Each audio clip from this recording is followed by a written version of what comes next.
Max and Lewis have collided yet again in another high-profile and very peculiar collision which left the Red Bull on top of the Mercedes and both of the drivers out of the race. Now, we're going to get straight into this one, but I do just want to quickly say that don't worry, I will talk about Ricciardo, Norris and McLaren at some point in a later video because, to be honest, I didn't just want to shoehorn in a segment about them randomly into this video. I think they deserve a lot more than that, so keep an eye out for a dedicated McLaren video coming very soon. Anyway, let's get straight into the incident and actually beginning at the slow pit stops for both drivers which put them on a collision course in the first place. In terms of why Max's stop was slow, the team have admitted that it was actually down to the pit crew. After the new rules were introduced midway through this season, the pit crews now have to physically press a button before the light goes green, whilst before it was electronically detected by the wheel gun itself. It was a simple mistake which I'm sure they'll rectify, but in the end, it cost Max over 11 seconds.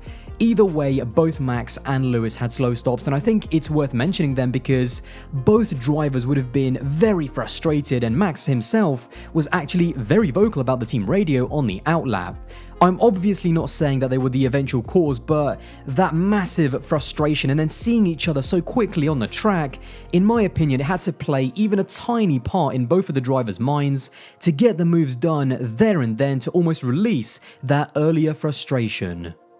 From then on, we all know of course about the incident and then the crash itself, but I do just want to reiterate on the crash, I am very thankful for the halo, the roll hoop, Lewis Hamilton's helmet, and the upper crash structure all together because it all did its part, and seeing that slow motion replay and then specifically that still image of Max's tyre on Lewis's helmet, it was very unnerving for me personally, so first and foremost, I'm glad that both drivers were okay. In terms of the incident, to me it was a classic 2021 Hamilton and Verstappen racing incident. I don't wholly blame one driver or another, and after looking at countless replays, onboards, and more importantly, similar incidents between these two throughout the season so far, to me it definitely is a racing incident, although similar in a way to Silverstone where I thought Lewis was more at fault. This time I think it was Max who was a little bit overambitious and was just trying to keep his nose in a gap that was always going to close once Lewis got into the first corner with his car ahead. Now, in terms of the penalty for Max, I'll get to that in just a second, but I want to get to the argument that Lewis should have left Max more space. In terms of the letter of the law, yes, he should have, because Max after turn 1 was edging a little bit further forward to the point where technically he should have been given more space at turn 2. The problem with that is that those rules have been thrown out the window since the beginning of the season. When Max took the lead in Imola and was side by side with Lewis, did he leave a car width on the inside of the next corner? No, he aggressively wheel banged and pushed Hamilton off. In Portimao, when Lewis overtook Max and was side by side with him, did he leave a car width on the outside of the next corner? No, he used the racing line and washed out his steering and steered Max off the track.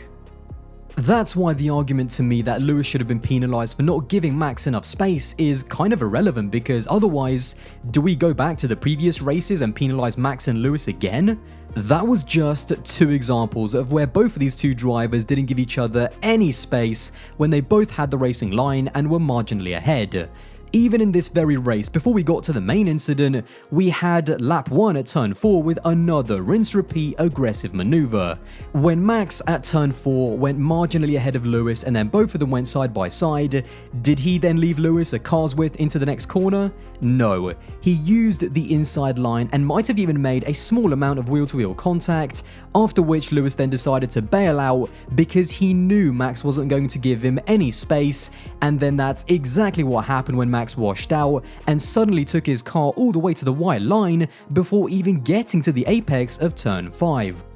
You can actually compare it to the two McLarens pretty nicely who are in front and behind him.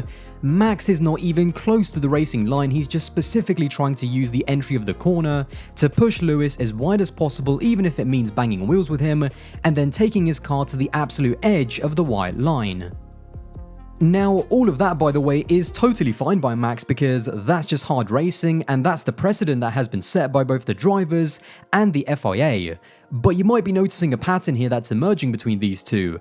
In wheel-to-wheel combat, they're pushing the limits so much that it's not even about giving space when wheel-to-wheel, it's purely about getting ahead and then pushing the other one wide.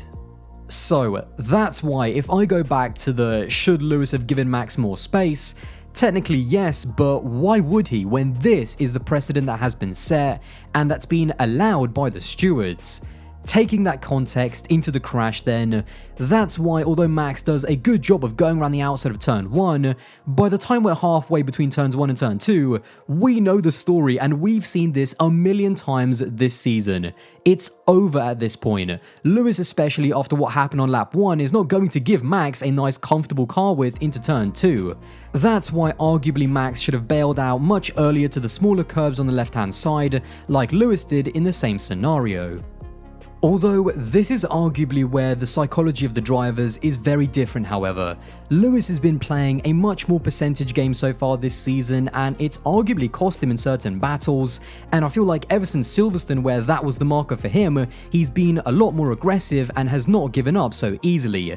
Max has been all about getting the move done there and then, using that car advantage and using that aggressiveness to give Hamilton the choice and avoid the incident, which he's been doing when Max wheel bangs and forces Lewis to back out of the corner. So that's why this incident to me, the more I look at it, the more I think, I understand if people feel that Hamilton was unfair, but Max doesn't have a leg to stand on when it comes to giving drivers space.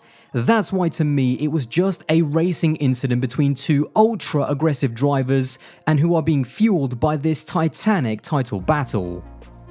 In my opinion however, the bigger question I really want to get your thoughts on is this.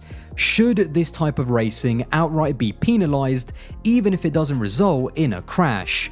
The style of getting the nose in front and then forcing the other driver clean off the track. The reason I ask this is because as we know the stewards deemed Max to be making what they thought was a late move by the time no racing room needed to be given by Lewis and gave him a 3-place grid penalty for the Russian Grand Prix. Now, the grid drop I think will be irrelevant because I think Max is going to take an engine penalty anyway, but in terms of the penalty itself, although I do get their reasoning, I do think it's kind of harsh because this is the racing that we've been seeing, and as I said, although I think Max was more to blame and should have backed out, Hamilton still technically did not give him enough room. I think what's also very important to mention is the reaction to this incident because I think it proves that it isn't just clear-cut and there is no definitive right or wrong answer. Different F1 drivers and analysts with differing amounts of experience, and then even different fans with no experience like me, all have contrasting views, which I think just shows how complex these incidents are. The only thing that I didn't like is the insinuation by people like Johnny Herbert and even Toto Wolff that Max in any way tried to take out Lewis on purpose. There is zero evidence for this, and I also hate when this gets compared to the likes of Senna and Prost, and even the two big Schumacher incidents with Hill and Villeneuve, in which you can clearly see that there is intent to do it on purpose. Having said that, of course, I do love to see different opinions and have debates, and I also like to hear from actual racing drivers, and so that is why, once again, I have brought back my good friend James Baldwin to get his thoughts from a racing driver's perspective. And this of course comes after our previous collaboration video where we talked about, guess what? Should Lewis and Max be more or less aggressive in the second half of the season? So yes, the irony, but anyway, here is how James saw the incident. Right, so Lewis Max V2, obviously Silverstone being V1, a very similar outcome to a very different incident. I think my view on the Monza one is very simple. I think Max was audacious in the move. I think if it was against another driver, it might have worked. Someone less forgiving than Lewis.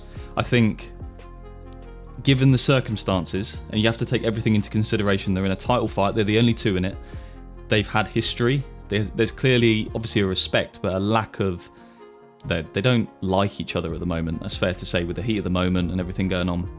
So he has to expect that Lewis isn't going to give him any quarter, because he hasn't been giving Lewis any quarter. You know, you look at Barcelona turn 1, Imola, first chicane, Silverstone at Brooklands, turn 4 at Monza on the opening lap. You know, Max always edges out Lewis, and it's fair, it's hard but fair. So Lewis kind of did the same thing in a very different corner, just easing him out. It was his corner, he was more ahead than Max. I know you got to leave space, but, you know, they're not giving each other any space. So Max, if he's going up against Carlos Sainz, he's coming back through the field, and he's doing the same move on Sainz. Sainz doesn't give him any space. He takes the escape road. On the flip side, if Lewis is defending from Carlos Sainz, he'll give him more space. He doesn't want to risk contact. But because they're with each other, there's just no option. You know, you have to get the move done or you crash. And because they both have that mentality, it's not really playing ball as a race. You know, that's why there's been so many incidents. Or there will be more. I'm convinced there'll be more, but that's their second incident. But aside from that, like, I see a conspiracy going around that Max tried to hurt Lewis when he was on top of the car. I mean, that's just a load of bollocks. Absolute nonsense. Like, first things first, when he went on top of the car, the right rear drive shaft broke, so the wheel wasn't moving anyway. If it was moving, that would have been a bit more of an issue, a safety concern. But from Max's point of view, you've had the incident, you're up in the air, the front of the car looks alright. Your instinct is to get going again, because you never know, he might roll off the car and just get out of the gravel to carry on. So that's his view on it. I can just picture it. You know, you've had the crash, select first gear again or whatever, press the throttle immediately. It's all instinctive. And he got out of the car straight away. And then he didn't just walk off. You know, he looked over, he saw Lewis moving, he saw Lewis trying to reverse. You know, he wasn't being malicious, but he's not going to go and shake his hand, is he? They've just had a massive crash, and, you know, it's not good for either of them. So he's not going to go and shake his hand. So I think that's a load of rubbish, that conspiracy. In terms of the safety, I think that's a bit of a concern, because Lewis is quite a short driver.